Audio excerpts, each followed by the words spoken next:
बिस्मिल्लाहिर्रहमानिर्रहीम अस्सलाम वालेकुम फ्रेंड्स। आज की इस वीडियो के अंदर हम बात करने जा रहे हैं क्लास 10th के फिज़िक्स में से एक टॉपिक। वो टॉपिक है हमारे पास turning effect on a current carrying coil in a magnetic field. इस टॉपिक का मतलब है कि किसी मैग्नेटिक फील्ड के अंदर अगर हम किसी कॉइल को रखते हैं और उसमें से अगर करंट पास करें तो उसमें टर्निंग इफेक्ट किस तरह प्रोड्यूस होगा। ठीक है जी। तो इसके लिए हम एक पहले डायग्राम बनाते हैं, उससे समझते हैं कि ये टॉपिक हमें क्या बताता है। तो कंसीडर कर लें, सबसे पहले हम एक मैग्नेटिक फील्ड बनाएंगे। ठीक है जी। चूँकि बात यहाँ पे हो रही है current carrying conductor magnetic field की बात हो रही है, तो सबसे पहले हम क्या करते हैं, एक जो है एक मैग्नेटिक फील्ड बनाते हैं। तो मैग्नेटिक फील्ड के लिए हमें चाहिए कि हम जो है मैग्नेट बनाएं। ठीक है जी। लेट सपोज यहाँ पे एक मैग्नेट हमारे पास N है। ठीक है जी। और दूसरा है हमारे पास S। ठीक है जी। लेट सपोज ये हमारे पास कोई दूसरा मैग्नेट है S। ठीक है जी। और आपको पता है कि मैग्नेटिक फील्ड लाइंस जो हैं वो नॉर्थ टू साउथ जो है वो ट्रेवल करती हैं। ठीक है जी। तो यहाँ से मैग्नेटिक फील्ड लाइंस निकलती हैं और फिर जो है ये इस डायरेक्शन में ये ट्रेवल करती है। मतलब ये जो मैंने यहाँ पे ग्रीन कलर से शो ऑफ की है, ये मैग्नेटिक फील्ड लाइंस की डायरेक्शन है। ठीक है जी। अच्छा, तो अब हम क्या करते हैं, इस मैग्नेटिक फील्ड के अंदर एक कॉइल को रखते हैं। ठीक है जी। यहाँ पे लेट सपोज हमारे पास एक कॉइल है। ठीक है जी। कॉइल का मतलब होता है कि आप अगर किसी वायर को किसी सर्कुलर शेप में कन्वर्ट कर देते हो। ठीक है जी। किसी राउंड शेप में, फॉर एग्जांपल ये एक वायर है ना, इसको आप अगर इस तरह आप शेप देते हो तो ये कॉइल बनता है, या इसको आप इस तरह रेक्टेंगुलर कोई भी शेप दे दो तो ये फिर कॉइल बनता है। ठीक है। कॉइल बेसिकली वायर ही होता है। ठीक है जी। अच्छा, तो हमने यहाँ पे क्या किया कि एक कॉइल को मैग्नेटिक फील्ड के अंदर रख दिया। अब टॉपिक क्या बताता है, turning effect on a current carrying coil in a magnetic field. अब ये कॉइल तो मैग्नेटिक फील्ड में है, लेकिन इसमें से करंट भी हम पास कराएंगे। ठीक है जी। करंट कैरिंग कॉइल होना चाहिए। तो करंट कैरिंग कॉइल के लिए हम ऐसा करते हैं, इसको किसी बैटरी के साथ अटैच करते हैं। ठीक है जी। यहाँ पे लेट सपोज ये हमारे पास एक बैटरी है। ठीक है जी। और ये बैटरी का पॉजिटिव है, ये नेगेटिव है।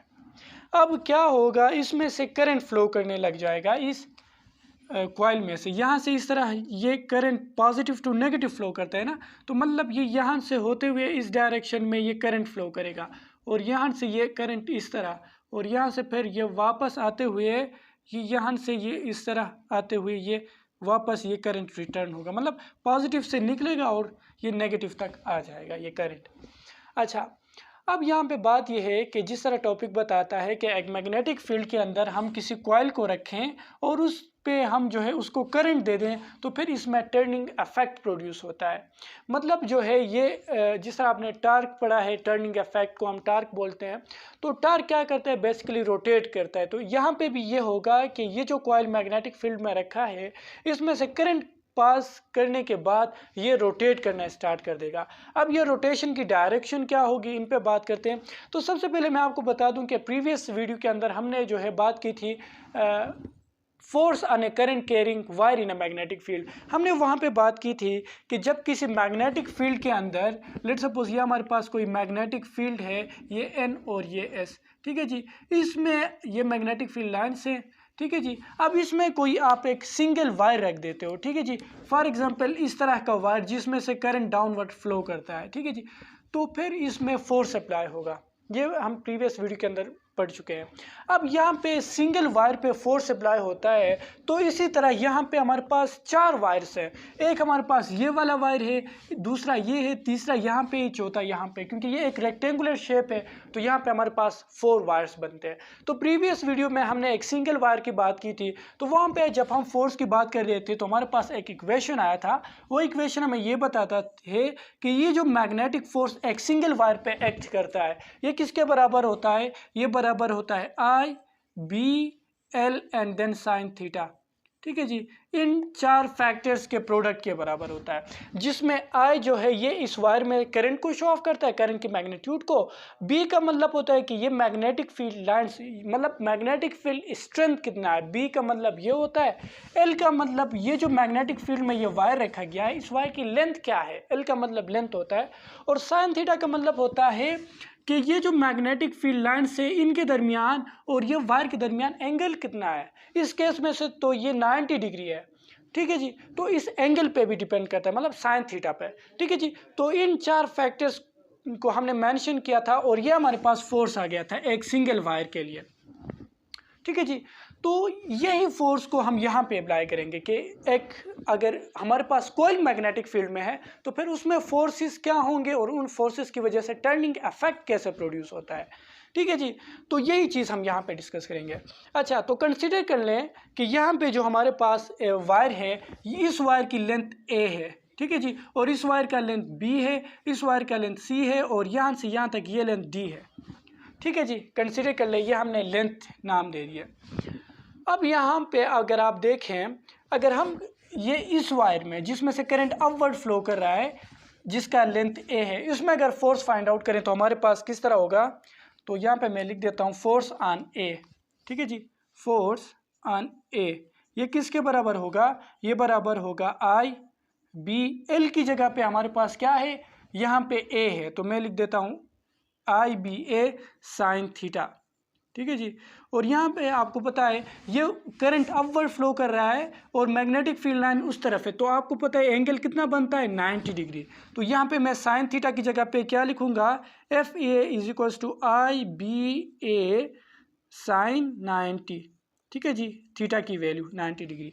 और आपको पता है साइन 91 के बराबर होता है, सो यहाँ पे मैं लिखूंगा F A is equals to I B A into sine 90 जगह पे लिखूंगा 1, सो यहाँ पे मेरे पास आ जाएगा F A is equals to I B A, ये मेरे पास आ गया force on the wire A, ठीक है जी। इस वायर में फोर्स की मैग्नीट्यूड ये लगेगी। डायरेक्शन की बात हम बाद में कर लेते हैं, पहले मैग्नीट्यूड की बात करते हैं, ठीक है जी। अब इसी तरह ये जो ए है लेंथ, ये सी के बराबर है, ठीक है जी, बस करंट की डायरेक्शन अपोजिट है, उस वजह से फोर्स की डायरेक्शन चेंज होगी लेकिन मैग्नीट्यूड सेम रहेगा, ठीक है जी। तो यहाँ पे भी मैं लिख सकता हूँ F A is equals to F C, right, क्योंकि देखें यहाँ पे लेंथ ए है, वहाँ पे सी है, तो ये आपस में बराबर हैं। बाकी आई तो इसमें भी वही करंट फ्लो कर रहा है जो यहाँ पे फ्लो कर रहा है, वो यहाँ पे है, करंट सेम है, मैग्नेटिक फील्ड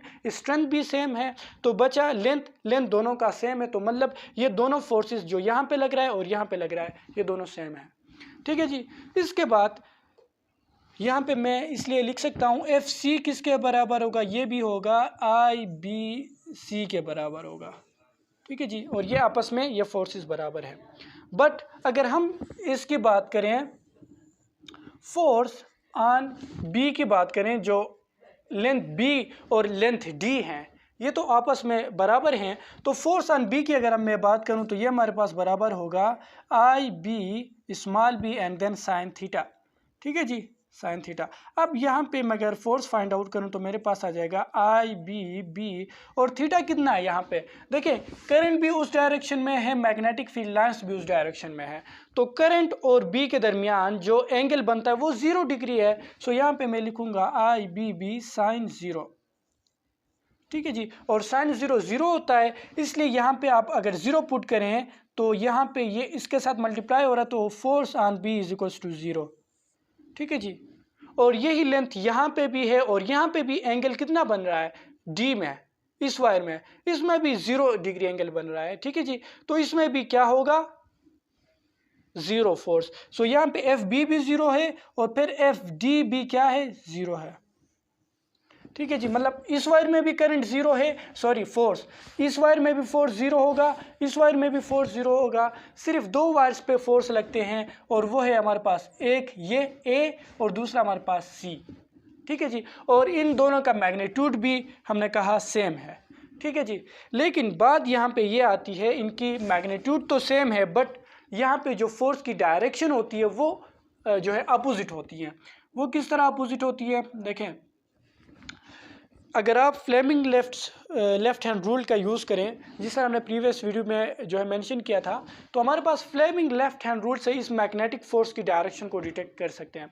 फॉर एग्जांपल ये मेरे पास जो है लेफ़्ट हैंड रूल की मदद से हम फ्लेमिंग लेफ़्ट हैंड रूल से इसको फाइंड आउट कर सकते हैं। लेट्स सपोज सिंगल वायर है, तो आप क्या करोगे, ये जो मिडिल फिंगर है इसको करंट की डायरेक्शन में छोड़ोगे और ये जो है इसको मैग्नेटिक फील्ड की जो डायरेक्शन में लगाना होता है। जो थंब होता है ये करंट की फोर्स की डायरेक्शन को रिप्रेजेंट करता है। तो यहाँ पे करंट चूंकि डाउन है तो मैं इस मिडिल फिंगर को डाउन की तरफ पॉइंट करूंगा और ये मैग्नेटिक फील्ड लाइंस उस डायरेक्शन में, तो ये उस तरफ जो फोर्स होगा ये थंब रिप्रेजेंट करेगा। तो मतलब इस वायर में, सिंगल वायर में जो है आउट ऑफ द बोर्ड जो है वो फोर्स लग रहा है और out of the board force को शो ऑफ करने के लिए एक डॉट लगाना पड़ता है, मतलब ये force out of the board आ रहा है। मतलब अगर आप इस वायर को इस तरह यहाँ पे रखोगे तो ये out of the board force feel करेगा। तो यही केस हम यहाँ पे इन दोनों के लिए अप्लाई करते हैं, क्योंकि इन दोनों में तो जीरो होता है, सिर्फ ये दो वायर्स बचते हैं। अब यहाँ पे हमारे पास क्या है, करंट जो है अपवर्ड जा रहा है, तो मतलब ये जो मिडिल फिंगर है इसको अपवर्ड पॉइंट करना है, ठीक है जी।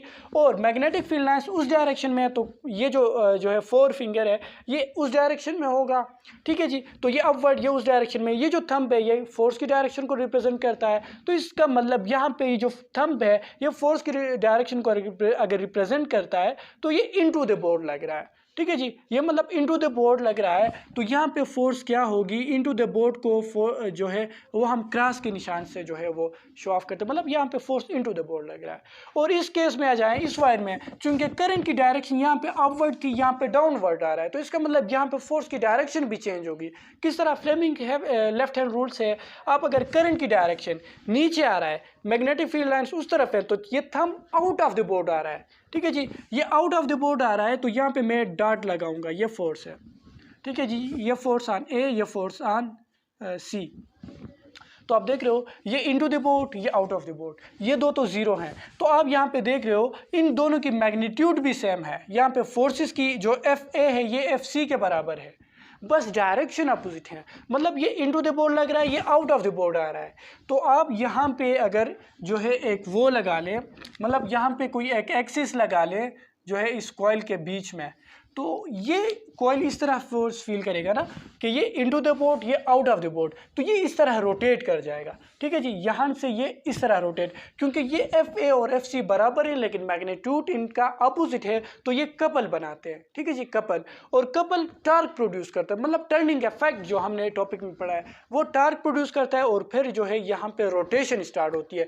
और यही प्रिंसिपल इलेक्ट्रिक मोटर्स का है। इलेक्ट्रिक मोटर्स में ये एक कॉइल होता है मैग्नेटिक फील्ड के अंदर, तो उनमें से अगर हम करंट को पास करते हैं तो फिर वो इस तरह रोटेशन होती है, ठीक है जी। तो यहाँ पे ये इस तरह रोटेट होने लग जाएगा। मतलब ये कंसीडर कर लें कि मैं एक जो है एक पेपर आपको दिखाता हूँ, या कोई मिल जाए तो, एक मिनट सब्र करो। तो कंसीडर कर लें ये मेरे पास एक जो है एक कॉइल है, इस तरह मैग्नेटिक फील्ड में रखा है जिस तरह ये है, जिसमें से करंट यहाँ से अपवर्ड और यहाँ से डाउनवर्ड आ रहा है। तो ये देखें यहाँ से ये इनटू द बोर्ड लग रहा है और ये आउट ऑफ द बोर्ड, तो ये इस तरह रोटेट कर जाएगा। देखें ये इनटू द बोर्ड जा रहा है, वो आउट ऑफ द बोर्ड, तो ये इस तरह रोटेट कर जाएगा, ठीक है जी। यहाँ पे इस तरह पड़ा हुआ है, ये इस तरह रोटेट करेगा, ठीक है जी। तो यहाँ पे इस तरह जो है होके टर्निंग इफेक्ट यहाँ पे प्रोड्यूस होती है, ठीक है जी। इस कॉइल के अंदर जो मैग्नेटिक फील्ड में मौजूद है, तो इस कॉइल में मैग्नेटिक फील्ड के अंदर इस तरह टॉर्क लगता है, तो इसके लिए ज़रूरी है क्या, मैग्नेटिक फील्ड का होना, करंट का होना, ठीक है जी। तो हमने प्रीवियस वीडियो के अंदर ये सारा कुछ डिस्कस कर चुके हैं कि ये फोर्स कहाँ से आया है, फ्लेमिंग लेफ्ट हैंड रूल, ये सारा कुछ हमने डिटेल में पढ़ चुके हैं। तो आज का हमारा ये छोटा सा टॉपिक था जो हमने स्टडी कर लिया। बाकी जो है नोट्स आप जो है कहीं से भी वो अरेंज कर सकते हैं, बस कंसेप्ट मुझे आपको देना था वो मैं अल्हम्दुलिल्लाह कर चुका हूँ। वीडियो देखने का बहुत बहुत शुक्रिया। अगर कोई भी कन्फ्यूजन है तो आप कमेंट सेक्शन में पूछ सकते हैं। अगर वीडियो हेल्पफुल लगी तो वीडियो को लाइक करें, चैनल पर नए तो चैनल को सब्सक्राइब करें। मिलते हैं नेक्स्ट वीडियो में, तब तक के लिए अल्लाह हाफिज़।